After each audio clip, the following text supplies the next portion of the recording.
اللہ پاک قرآن مجید فرقان حمید میں سورہ احزاب کی آیت نمبر 33 میں ارشاد فرماتا ہے کہ اللہ تو یہی چاہتا ہے اے نبی کے گھر والوں کہ تم سے ہر ناپاکی دور فرما دے اور تمہیں پاک کر کے خوب ستھرا کر دے۔ تفسیر خزائن العرفان میں ہے یعنی گناہوں کی نجاست سے تم آلودہ نہ ہو۔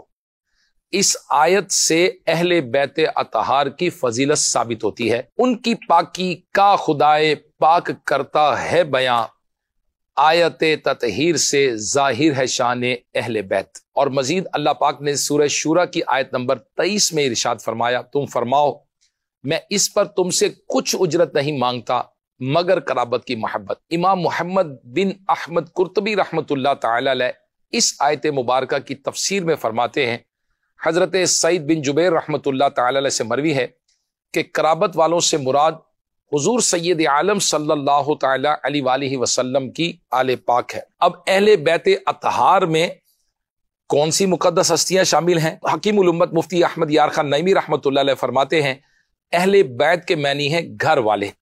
اہل بیت رسول اللہ صلی اللہ تعالی علیہ وسلم کے اہل بیت چند معنی میں آتا ہے۔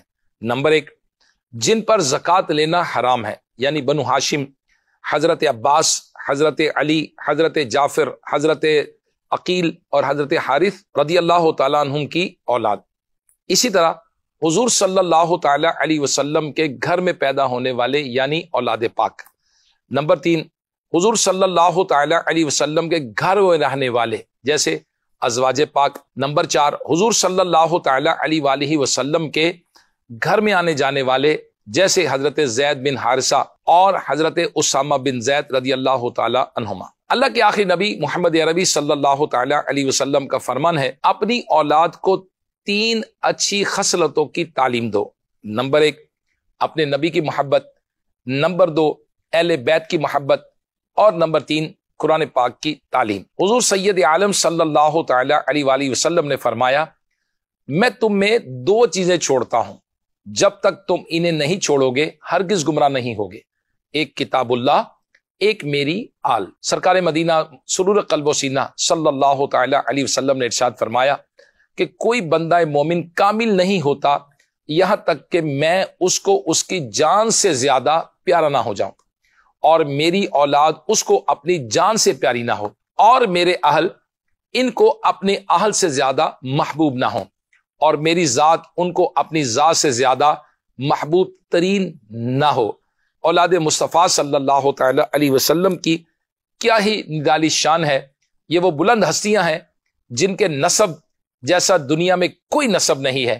صحابی رسول حضرت عبداللہ ابن عباس رضی اللہ تعالیٰ عنہ سے روایت ہے، آپ نے ارشاد فرمایا کہ رسول اللہ صلی اللہ تعالی علیہ وسلم فرماتے ہیں کہ اللہ پاک نے مخلوق کو 2 قسموں میں تقسیم کیا تو مجھے ان میں سے ایک افضل قسم میں رکھا، پھر ان 2 قسموں کو 3 قسموں میں تقسیم فرمایا تو مجھے ان 3 میں سب سے افضل اور بہترین میں رکھا، پھر ان 3 قسموں کے قبیلے بنائے اور مجھے سب سے افضل اور اعلیٰ قبیلے میں رکھا، پھر قبیلوں کو گھرانوں میں تقسیم فرمایا تو مجھے سب سے افضل اور بہترین گھرانے میں رکھا۔ چنانچہ اللہ پاک ارشاد فرماتا ہے، اے نبی کے گھر والوں، اللہ تو یہی چاہتا ہے کہ تم سے ہر ناپاکی دور فرما دے اور تمہیں پاک کر کے خوب ستھرا کر دے۔ الغرض رب کائنات نے اہل بیت کو بڑی عظمت اور بلندی عطا فرمائی ہے اور ان کو خاص امتیازات سے نوازا ہے۔